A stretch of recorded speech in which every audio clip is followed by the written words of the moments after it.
ये कहानी एक पिज्जा डिलीवरी बॉय के साथ हुई एक सच्ची घटना पर आधारित है।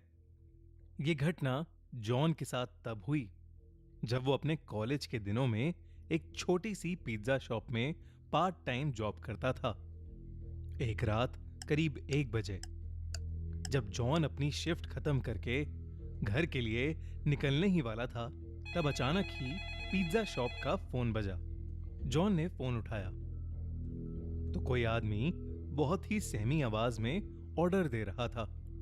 पहले तो जॉन ने ऑर्डर लेने से मना करने का सोचा, क्योंकि पिज्जा शॉप का क्लोजिंग टाइम ऑलरेडी हो चुका था। मगर जब उस आदमी ने 4 लार्ज साइज पिज्जा ऑर्डर किए तो जॉन ने ऑर्डर ले लिया, क्योंकि अक्सर बड़े ऑर्डर पर एक अच्छी खासी टिप भी मिलती थी और जॉन को पैसों की जरूरत भी थी। जॉन जल्द से जल्द पिज्जा लेकर डिलीवरी करने निकल पड़ा। डिलीवरी एड्रेस उस पिज्जा शॉप से काफी दूर शहर के आउटस्कर्ट्स में था। देर रात हो चुकी थी और वो रास्ता भी काफी सुनसान था। सड़क कच्ची थी और उसके दोनों तरफ बहुत सारे जंगली पेड़ पौधे थे। रास्ते में कोई स्ट्रीट लाइट भी नहीं जल रही थी, जिसकी वजह से वहां अंधेरा ही अंधेरा था। कुछ और देर की ड्राइविंग के बाद जॉन उस एड्रेस पर पहुंच गया।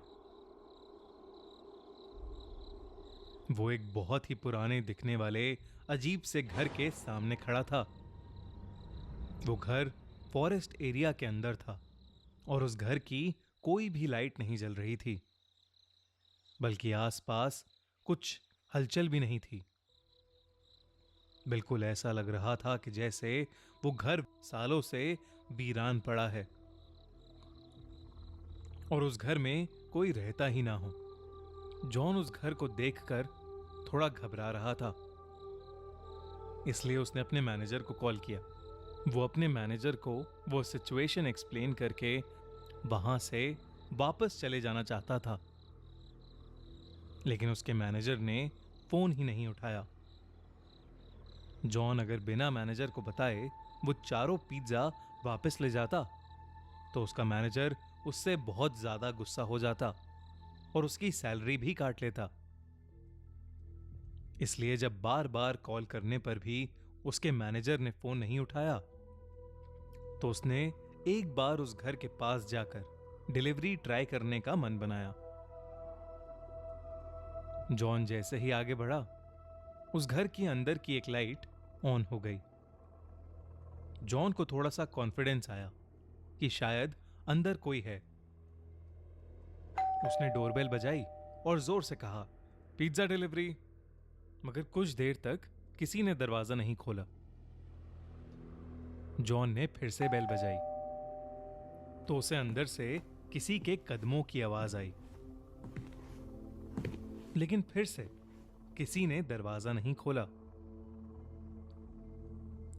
जॉन वापस जाने ही वाला था कि अचानक से वो दरवाजा अपने आप खुल गया। जॉन थोड़ा घबराया हुआ अंदर घुसा। हॉल में एक डिम सी लाइट जल रही थी और वहां कोई भी नहीं था। जॉन ने आवाज लगाई, हेलो, कोई है? प्लीज अपना पिज्जा ले लीजिए। तभी जॉन ने देखा कि हॉल में पड़े सोफे के नीचे एक काली बिल्ली निकलकर एक रूम की तरफ भागी। जैसे ही वो बिल्ली उस रूम में घुसी, उस रूम की लाइट्स और टीवी ऑन हो गया। साथ ही छोटे बच्चों की शैतानी करने की और हंसने की आवाज भी आने लगी। जॉन को लगा कि कोई शायद उसके साथ किसी किस्म का मजाक कर रहा है। वो गुस्से में उस रूम के अंदर गया। वहां 2 छोटी सी लड़कियां बैठी थीं। वो दोनों वहां बेड पर बैठे बैठे जॉन को अजीब तरीके से घूरे जा रही थीं। जॉन उनसे कहने लगा कि वो कब से डोरबेल बजा रहा है और वो लोग हैं कि दरवाजा ही नहीं खोल रहे।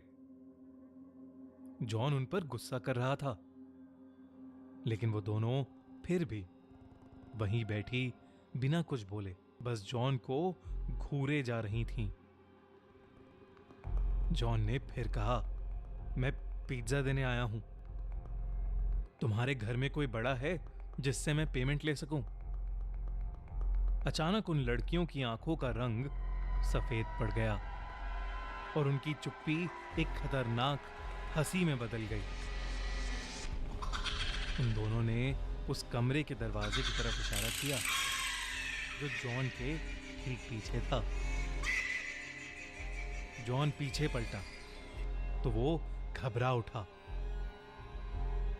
उसके हाथ से चारों पिज्जा के डब्बे नीचे गिर पड़े क्योंकि उसके ठीक सामने एक भयानक औरत का साया खड़ा था। ये सब देखकर जॉन डर के मारे कांपने लगा। वो जैसे तैसे अपनी बाइक की तरफ भागा और वहां से निकल गया। उस औरत का साया और वो दो लड़कियां उस घर के दरवाजे पर खड़े हुए उसे जाते देख रहे थे। जॉन अभी कुछ ही दूर पहुंचा था कि उसे फील हुआ कि उसकी बाइक खराब हो रही है। एकदम से बाइक के घिसटने की आवाज आने लगी और बाइक बंद पड़ गई।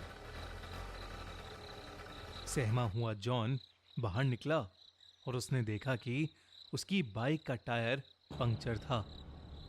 उसने डर के मारे पुलिस को फोन मिलाया और जल्द से जल्द मदद मांगी। वो आसपास देखने लगा और अचानक ही उसकी नजर बाइक के रियर व्यू मिरर पर पड़ी, जिसे देखकर उसके पैरों तले जमीन खिसक गई। बाइक के पीछे उस औरत का साया और वो दो बच्ची खड़ी थीं। वो तीनों धीरे धीरे जॉन की तरफ ही आ रहे थे। जॉन हड़बड़ा के बाइक वहीं छोड़कर जंगल की तरफ दौड़ने लगा।